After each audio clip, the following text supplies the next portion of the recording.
जय श्री कृष्णा।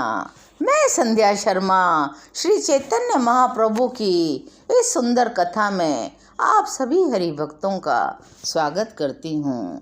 निमाई के बड़े भाई विश्वरूप बचपन से ही बड़े गंभीर स्वभाव के थे। वे कहते हैं, एक दिन विश्वरूप अपनी माता को एक पुस्तक देते हैं और कहते हैं, माता यह पुस्तक निमाई के लिए है। जब वह बड़ा हो जाए तो इस पुस्तक को उसे दे देना, आप भूल मत जाना। तब माता शची बड़ी सरलता से उत्तर देती है, अरे विश्वरूप, तब तक तू कहीं चले थोड़े ही जाएगा। अरे मैं भूल भी जाऊं तो क्या, तू थोड़े ही भूलेगा।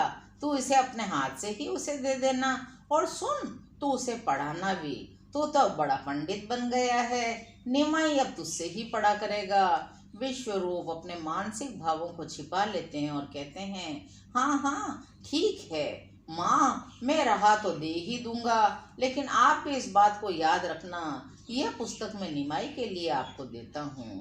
माता को यह क्या पता था कि मेरा विश्वरूप अब सिर्फ 2 ही 4 दिन का मेहमान है, फिर इसकी मनमोहिनी सूरत हम लोगों को कभी देखने को न मिलेगी।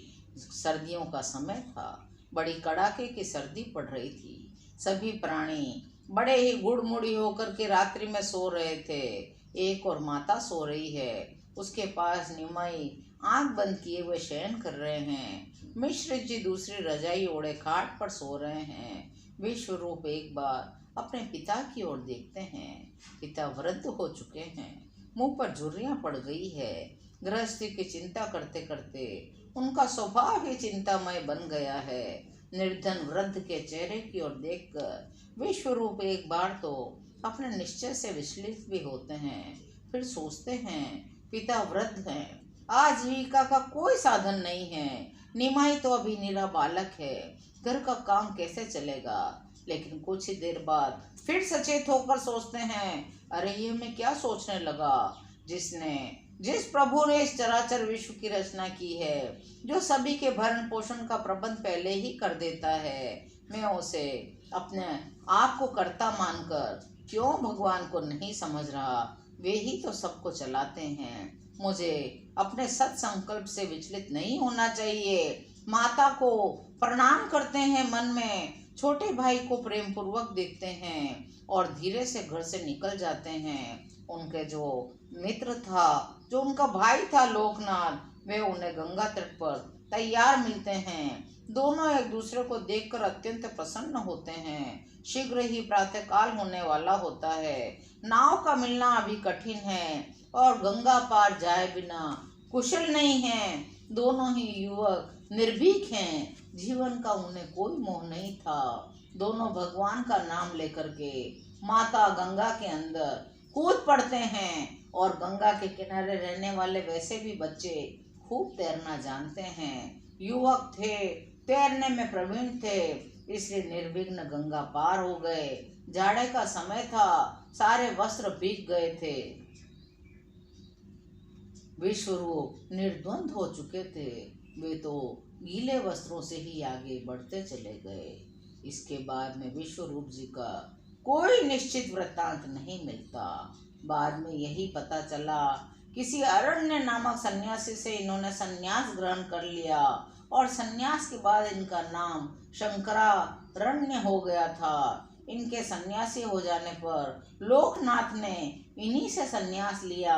वर्षों तक, ये 2 वर्षों तक भारत के अनेकों तीर्थों में भ्रमण करते रहे। अंत में महाराष्ट्र के परम प्रसिद्ध तीर्थ पंढरपुर में इन्होंने श्री विठल नाथ जी के क्षेत्र में अपना ये 5 भौतिक शरीर भी त्याग दिया था। देह त्याग के पूर्व इन्होंने अपना सारा का सारा तेज श्री मन माधवेंद्रपुरी जी के आश्रम में उनके परम प्रिय शिष्य श्री ईश्वरपुरी को प्रदान कर दिया था। उन्हीं से वह तेज नित्यानंद के पास आया था। इसलिए नित्यानंद को बलराम या शेषनाग का लोग बाग अवतार मानते हैं। इस प्रकार विश्वरूप अपने घर का त्याग कर देते हैं, सन्यासी हो जाते हैं। प्रातः होती है, देखते हैं विश्वरूप शैया पर नहीं है।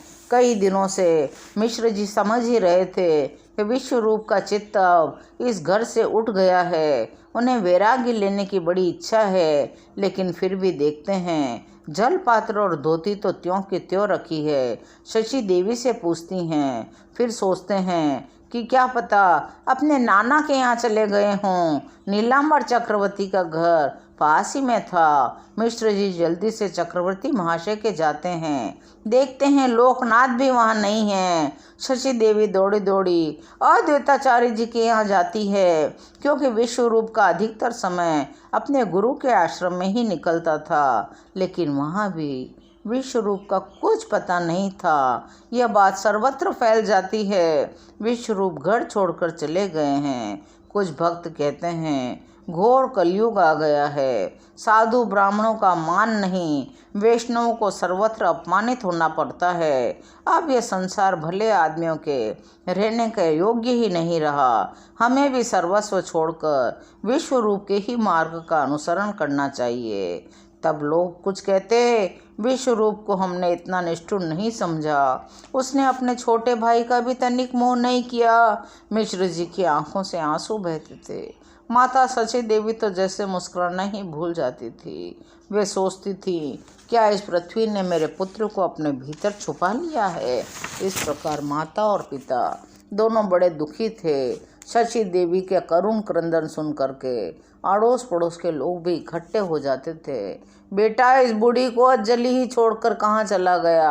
अरे मेरा और अपने बूढ़े बाप का कुछ ख्याल न किया तो न किया, अपने इस छोटे भाई की ओर भी तेने नहीं देखा। यह तो तेरे बिना क्षण भर भी नहीं रह सकता।